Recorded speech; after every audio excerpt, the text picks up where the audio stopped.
What up, what up? I'm Ellis Williams, and this is On the Record. Another episode from my time out in LA. This time with Stewart Hidalgo, a producer, composer, mixer, and engineer whose work spans everything from hip hop to rock. We get into his take on The Boy Is Mine, breaking down how he reimagined the track, his creative choices behind the sound, and the process that shaped his vision. Let's dive in, unpack the music, and get on the record with Stewart Hidalgo.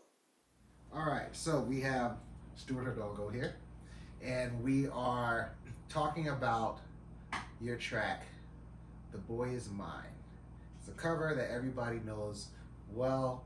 It's definitely a song. I think that song came out when I was in middle school, to the point where I got so tired of it because I wasn't the boy that girls wanted to be theirs, right? But this track is a very interesting take on it, and I really wanted to ask you, what was your thought process in making this fresh? Like, it almost sounds like you're trying to reintroduce it almost to like a new generation. Yeah, just tell us about that. Yeah, so we, I think the inspiration was like my co-producers on there, Caro and Nelson, had done a flip of Say My Name, but Okay. like it was a dance flip, Okay. and I've been doing a lot of R&B in the last 3 or 4 years, and I love R&B. I grew up listening to a lot of '90s R&B, like love Brandy, Monica, and Vogue, Genuine, like Tyrese, like all that stuff. Like that's my golden era of R&B, and they never did it, but they just stripped the vocals, and they were like, oh, we were thinking about this, but I thought it would be better to do it as a modern flip with like a Meg Thee Stallion type vibe, a Sweetie type vibe, where like it's got that Houston kind of like 808 and kick sound, and just kind of like it's a bit of a turn up version of it. Yeah, it had like a drive to it almost, as opposed to the other one was more so just like, I don't know. The original felt more like it breathed, but this one was just like. Yeah, this one has like that, like that, definitely like the Houston energy to it, and that was the goal. The goal was to kind of make it like a cool modern flip that kind of also introduced. We did like fresh verses with Ashley. Ashley wrote those.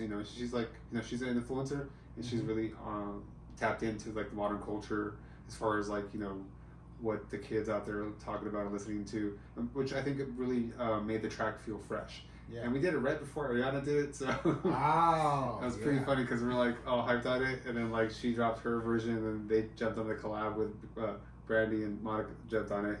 But yeah, our version we took it away from the R&B and tried to make it more into like the, like the kind of more hip hop with the R&B flavor to it, because I think that's where like R&B's kind of switched a little bit until recently. That a lot of it was very hip hop driven, with like you still had the vocals, but it had more of like the hip hop bounce.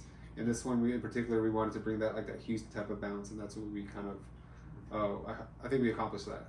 True. Would you consider like doing any remixes where you maybe bring some like Houston rappers or someone with that to kind of like, I don't know, bring it more toward that audience?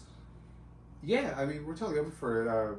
Definitely, that would actually be pretty cool if you can get like one of the up and coming rappers from Houston, because they have a different flavor than like the guys here in LA. And like the whole West Coast down, like there's like I think hip hop is very regional, and like they have a certain swag and tone that I think would fit that beat. But yeah, that would be really cool, because like the bounce on that was really cool. I think the bounce that we got on the beat was like some of the part that kind of like helped modernize the song. Yeah, there's definitely opportunity in there to like do some like, heck, maybe throw like a chop and screw in there or something, or like switch chop and screw would be really cool. Ooh, that would definitely be something. Yeah, that would be dope. So tell us more about I guess the process of finding the right vocalist to really make this fresh and the way you wanted it.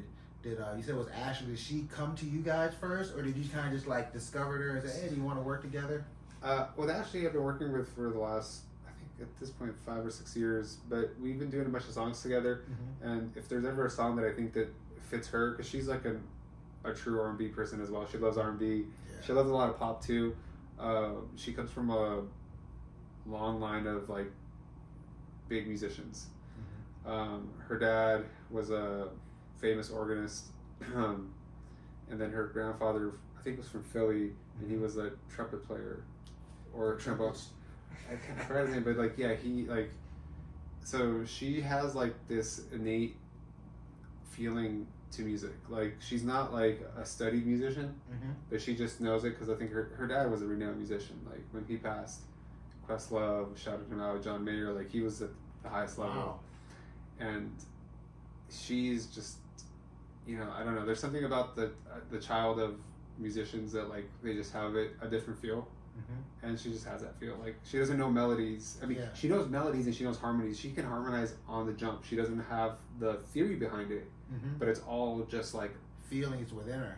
Yeah. And that's like such a thing that I've had a lot of chances to work with, like the kids of people that are very, you know, accomplished in music, and that's really something that happens a lot. Like the kids just have a different taste and feel for music, and like myself, like I had to grow into my musicianship.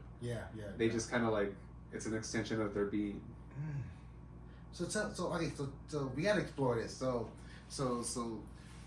when you work with her, do you find like that you just, I don't know, like you kind of soak in some of that, how she approaches her music? Because you said she wrote an extra verse, like a new verse to that. Right. Was it like do you find any difficulty trying to like guide her, or was she kind of guiding you when it came to? Yeah. So working with her is really easy because like she just has a lot of ideas that come naturally. So like she'll have melodies right away, and then it's just about fine tuning what melody works the best, and then just kind of going back and forth with lyrics as far as like, oh, this syllable doesn't work, or maybe we can change the word so if the melody's a little smoother, and just kind of really honing in, because you know melody is really important, especially when we talk about sync world. Like you got to make sure that the vocals have a message that's clear. And I just like that in general for music. I want the message to be clear and somebody to understand it. If you're doing some artistic project where like it needs to be obscure, cool.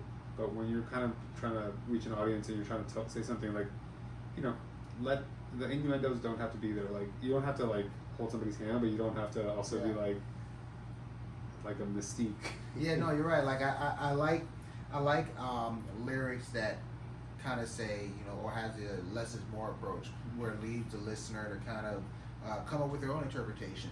Do you feel that with this iteration of that classic, do you feel like you guys kind of like hit that on the mark of just, hey, we're giving you something different, but we're still leaving some stuff on the table, even still for the listener to kind of like take?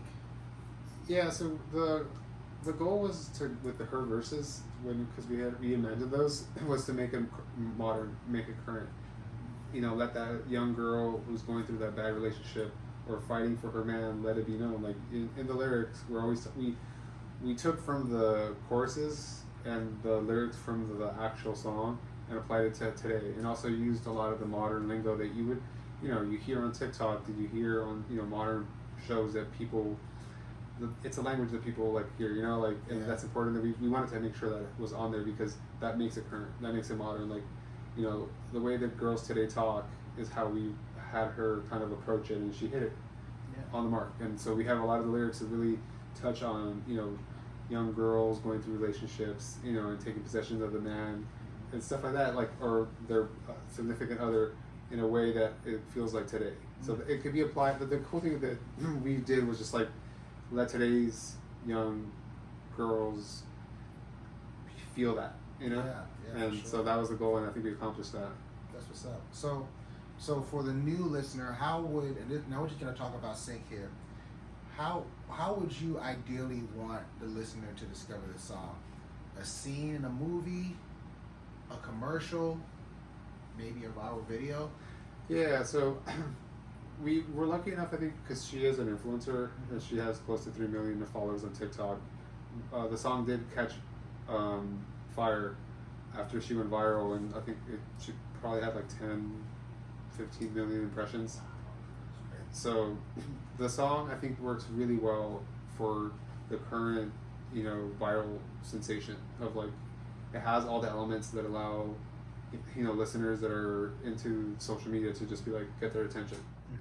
And then it can also translate very well for a lot of reality TV, because a lot of the reality TV shows are kind of based on the drama of relationships. So the lyrics are specifically for that, and the beat kind of helps you give you something modern, and it would be great for like young audiences as well, because we kind of tend like her lyrics, the reinvision ones, and also the boys man. I think at the time they were like teens, Yeah. right? Brandy, Monica. So it was very like it's a teenager kind of thing, and the sound's very fresh still. So it fits a lot of young adult TV shows and films as well. For sure. Yeah. Okay, so let me go ahead and look. I think I might have another question for you on this one. Ooh. Okay. So So you said earlier about like when you're writing these songs and you're thinking of like sync in mind, because it's a cover. Do you ever think of like, okay, I hope this is going to be something easy to clear, or do you kind of like have easy access to the original writer to say, hey, we're doing this song with this intention in mind? Is that like what's the process in that? Well, this one, since we were going through a distributor that actually takes care of it.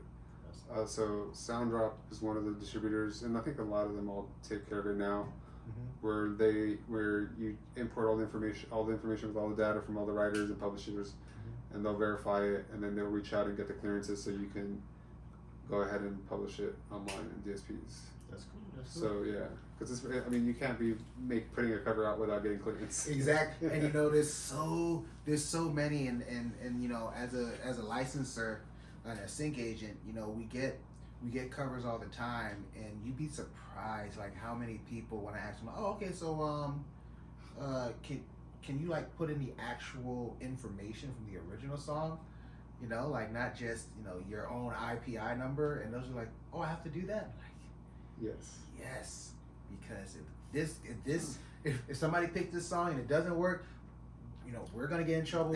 You're definitely gonna get in trouble from us. So it's a big thing that they don't really think about. They're just thinking, oh, covers. It's just like making videos on YouTube where you just like performing, but I mean YouTube will take your money. They'll take their money, and they're gonna get it one way or the other. Yeah, I think the clean paper of sync is very important. Yeah. Oh yeah, it's very important. I mean, as you know, people get blackballed every day, just for not having simple, just a simple business of it, because this is a music business and the business is involved. So definitely appreciate you coming by and discussing The Boy's Mind. You can catch it on our Disco, Mirror House Music Group. Follow us at Mirror House Music Group. Follow Stewart Hidalgo and all his music. We will have him back to talk about some future tracks in the future, of course. And thank you very much.